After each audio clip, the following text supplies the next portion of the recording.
So that's the reason, we are having this conversation, to bring you guys the tips and tricks. So when the time comes, the process can be less stressful. You could be less anxious about making certain decisions. If you can avoid open houses, avoid open houses. All right, because that bold take. We're bringing you a podcast full of real estate, sports, and anything else going on in this crazy world.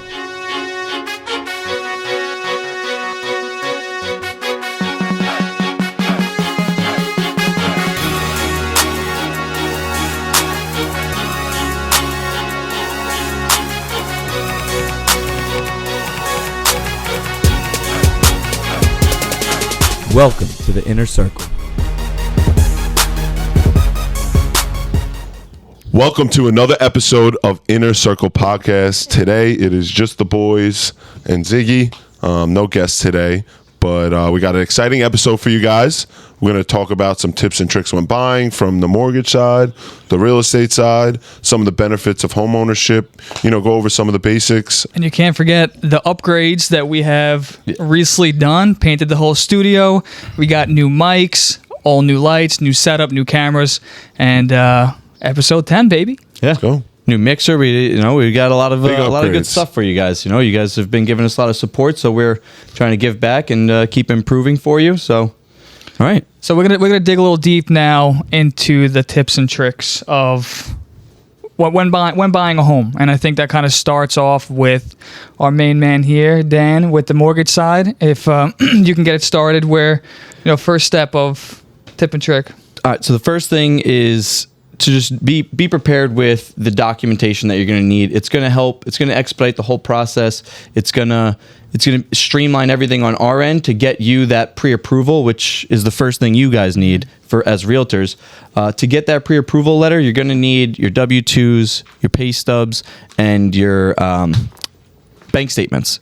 Two of the most recent of each of those accounts. So if you have, let's just say you have 4 or 5 different bank accounts, you don't need the 2 most recent for all 5 of those, just whatever 1, 2, or 3 of them you're going to use for this transaction.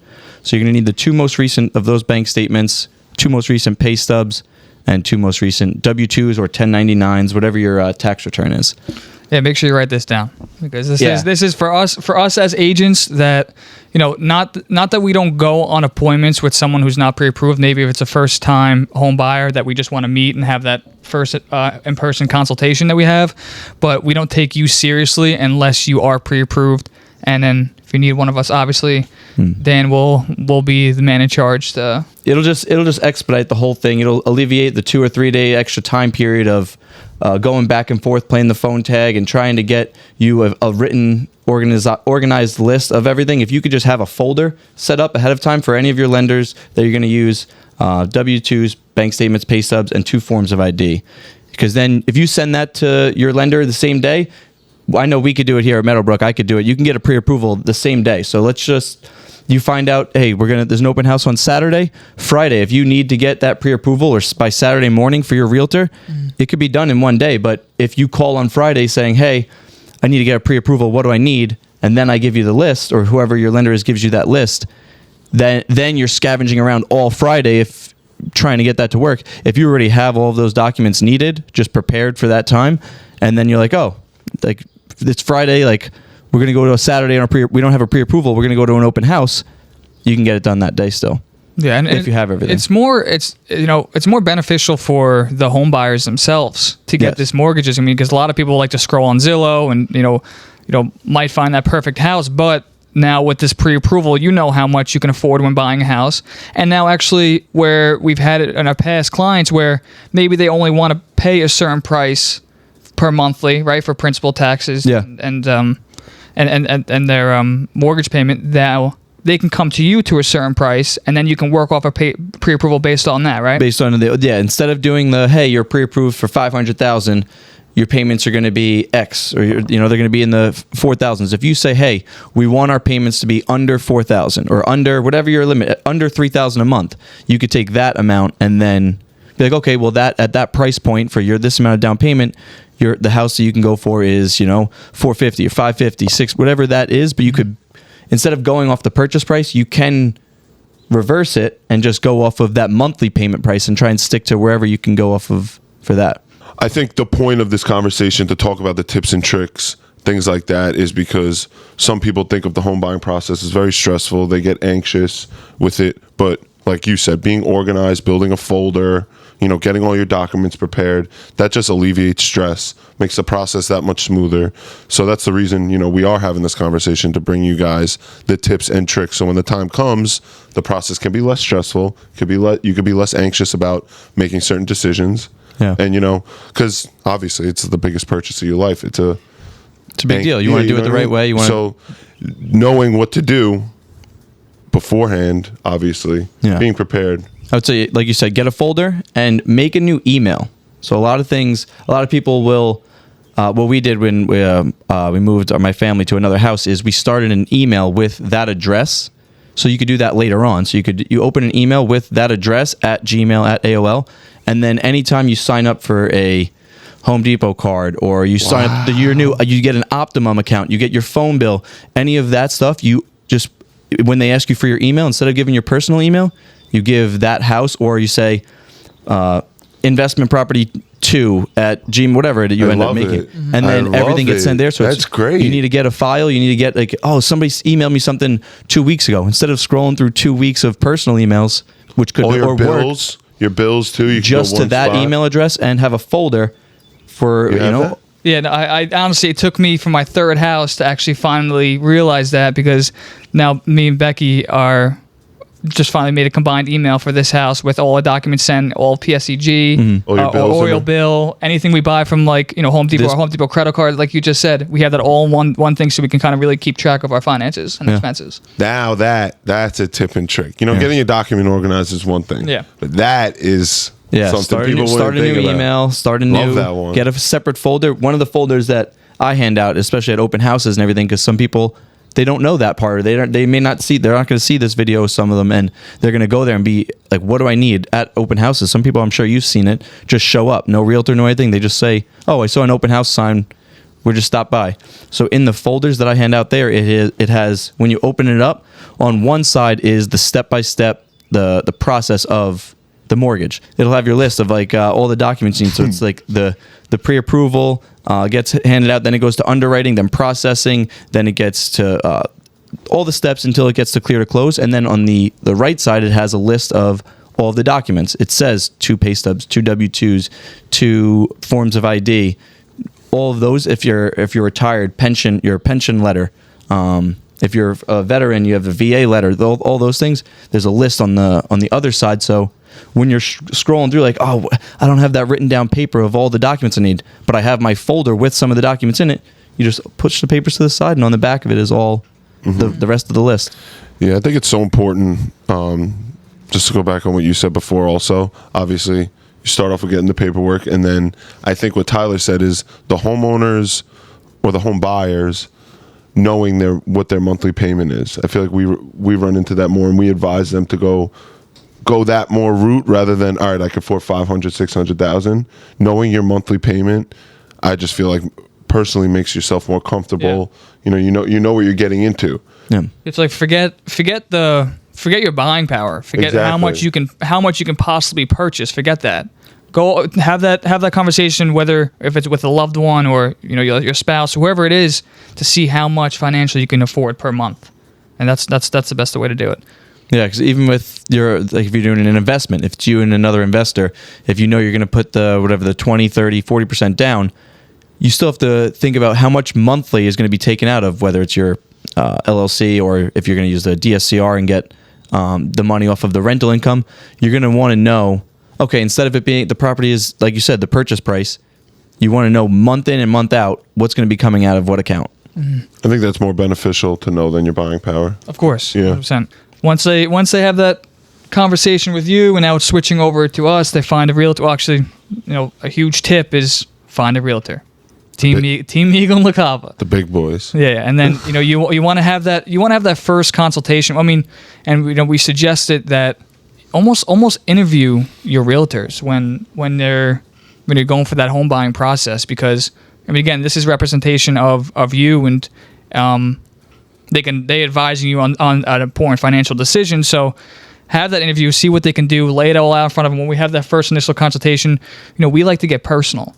where it's not like we're robotic, where it's like, oh, hi, my name's Tyler. Oh, what do you like? What are you looking for?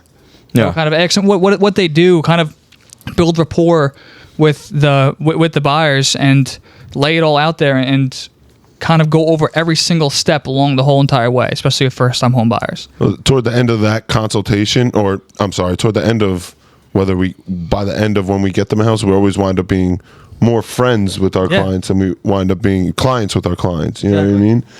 So it's always good to, like you said, I know you're saying, get a little personal, you know, get friendly with them. It just makes the buying process easier, less stressful. You don't feel like you're talking to a robot on the phone, like you said. So exactly. I mean, you want to build that rapport, and then it's like you want to like hang out with them. Once you find them that house, like you want to be able to go over there, and you're going to the welcoming party afterwards, 100%, and get referrals from them. This is a long-term business where now we're on more of a referral base. Well, you know, more than 5 years in the business, that's where we're starting to see referrals now, because, you know, you get to that personal level. And you hang out with them on the weekends, or you go for a few hours on the showings, you know what I mean? You spend some time with the people, you get to know them. You know, at the end of the day, it's their home. So what they wind up buying, they're almost like letting you into your home. You know, you're knowing exactly how they want to live. I like that, yeah. You know what I mean? So you can't be a robot. You can't be like, I'm a real estate agent. What do you want? You know what are some of the things that was my robot impression? I see. I saw the hand movements were good. What are some of the things that you come across later on when dealing? Like you said, you get personal. You want to find out what they're actually looking for in the property. So, what are some of the things that you have seen so far? You said in the past 5 years that people usually will open up to you and tell you about later on, that if they would have said it from the beginning, it would have helped. And I mean, I'm gonna like take it a step back for a second, because you know we run into a lot of these problems too with newer clients. And I was just gonna, if you're gonna say what I was thinking, I'll be impressed. And no, it probably would be, but like especially like they got the pre-approval. You know, we got the criteria. We're starting the search. We're sending properties. And the one thing that people lack is actually physically going to houses. That's exactly what I was going to say. There we go. Because you're always pushing, you know, getting, even if it's not the perfect house, just to get there so we could see just a little bit. Even if it's something stupid, like you don't like the way the shape of a window, you know, just those little things you start to learn, and you learn those when you meet in person. Exactly. And he's been pushing that with our new clients recently a lot. It's like they're, you know, I mean. It goes back to what you were just saying. Personally, like, even if you guys have a great conversation on the phone, when you see them in person, you're able to get that better connection. Yeah, well, they're the one thing that's discouraging them is the pictures. You know, and pictures are deceiving. So like, don't skip out just because, you know, oh man, I don't like this house based on the pictures. Pictures are crap. You know, they're so phony in real estate that everything's. Or it's the other way around. There, it looks too good. Yeah, it looks too good, and then you go there and it's crap. Yeah, so like physically go to the house, because it builds a relationship with the buyers and the real estate professionals, and then now when we're physically at the property, like Mike was saying, that we can actually know what they're into in the house until you actually physically go there. Oh, they like open layout. They like this amount. The bedroom's on the top floor. Like the stairs right when you walk. It could be something so minuscule, or something that you wouldn't even think about in your own head, but it could bother some people. So, you know, it makes a big difference. I just thought about this because of what you guys said with the tips and tricks with the pictures, and we've been giving a lot out to the buyers and the people, the clientele, but for realtors, that's a good tip and trick, is to have a good, if you're going to be a listing agent, have a good photographer or your media guy. For the listing perspective, absolutely. And, you know, obviously I get the point where, you know, if there's tenants in there or the squatters and you can't get in there, take pictures. But like, I can't stand when we're looking on MLS how there's only like a couple pictures, or, you know, you can tell when something was taken with a shitty iPhone. Like we go above and beyond where we get professional photos done. We do drone shots, virtual tour, kind of everything you could possibly get. Floor plans, exactly. So everything you could possibly get with a photographer when we're listing, that's what we do. Back to the buying side, though. Yeah. So you found your agent. You go to the criteria. We're sending you properties. We're trying to get that first consultation. Hopefully we meet at a house, get some criteria. Now you're in a house. Me and Tyler show you 123 ABC Street, and we're there, and you fall in love with it. You absolutely love it. That's something. not that we hate, but we try and stress that not to fall in love with the house. If you get emotionally attached to a house, it could be the most devastating thing during the home buying process. And we've seen it before, and that's why we're able to tell you guys, because that feeling of falling in love with the house and you think you're going to start basically your life there or begin your life there, it's major purchase, and then it happens where you just don't wind up getting it. You get crushed. It really is. Yeah. It's like you're a little kid in the candy store. You can't wait to get something, and then your mom says, "Oh no, we have food at home." Takes it out of your hands, right? Takes it out of your hands, and you can't. It's an adult version of that. It is. Yeah, keep the emotion out of it until you get those keys at the closing table, because we've seen some shitty things happen at last second and hearts ripped out. So when you guys meet with them in person, what are any tips or tricks you would recommend for putting in an offer? Well, I would say definitely while you're searching, don't look at the top of your budget, especially in a market like today where you kind of got to battle for a house. Okay. You want that wiggle room. You give us approval for $500,000, we might want to look more toward $450,000, $460,000, so we have that extra room to negotiate. You don't want to put an offer in at $499 and then you can't get into any kind of bidding war. You're looking at a house for $499, you're approved for $500,000, and then let's just say the market's not that hot and you're just off by $5,000. Someone put an offer in for $505,000 or something. You can't come back. You can't. You won't be able to go back unless you move some things around or whatever. But not looking at the top of your budget can help you in the long run in competitive markets, because you'll have some wiggle room too. So I think that's important. A lot of people do like to look at the top of the budget. Unfortunately, we see it all the time. I'm approved for $500,000.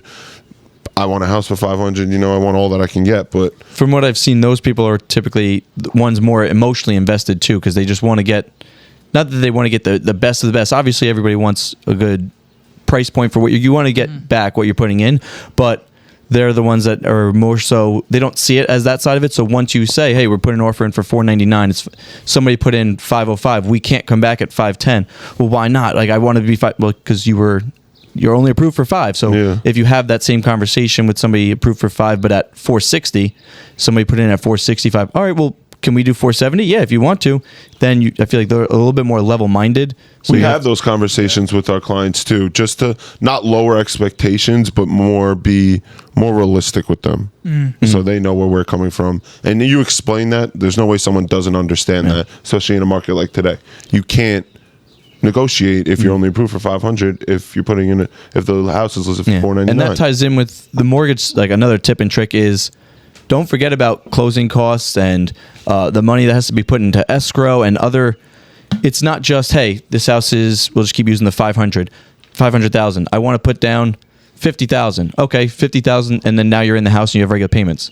There's closing costs. There's realtor fees, attorney fees, title fees. So like you said before, also don't get discouraged. There's more that goes into it than just the down payment and then the monthly, your actual mortgage payment itself. So be open-minded, like you said, be realistic of like, things are gonna add up. So if you just calmly ask like, hey, what is this fee or what is that? It makes it a lot easier to go back and forth and explain things rather than a phone call like, hey, what the F is it? What are you going off about? Like, I see these on this or that. It's what's the issue? Like, emotionally being calm and cool, it makes it a lot easier to go back and forth with explaining the whole process, because it can get confusing. Yeah. And I do have another tip of the home buying process when you physically go into houses, and it has to do with open houses. Okay. If you can avoid open houses, avoid open houses.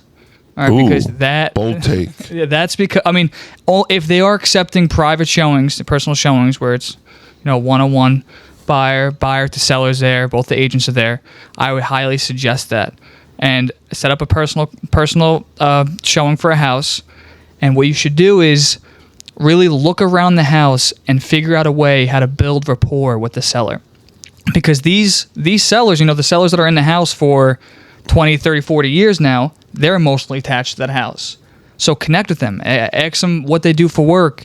Look around at pictures. If they have a dog, any way you can connect with them as best as possible, do it, because they'll remember you and have those personal conversations. Happens all the time. 100% happens all the time, because it's different if it's investment property. It's all vacant. I go to that open house. Who cares? They just care about the numbers. But if they are investing in this house for a very long time, and then you can meet the seller there meet the seller because they'll remember your face. Yeah, or even like we see it when let's just say we're reviewing offers with our sellers. Oh, what did that person put in? I remember the doctor, or I remember the cop, or the teacher, whoever it was. You know, we had a good conversation. He has kids in the area also. Our kids know these people together. It just always winds up working where you do get remembered. Exactly. Yeah, and they've since you had that good conversation, they want someone that's in there that is going to take good care of their home. You know, which is also good for the seller's side. Let's just say you are emotionally attached to the property and you've been there for, you raised your kids there and now you're going to move and retire down south or whatever it is, or you just want to get rid of the property you've been in for that long period of time.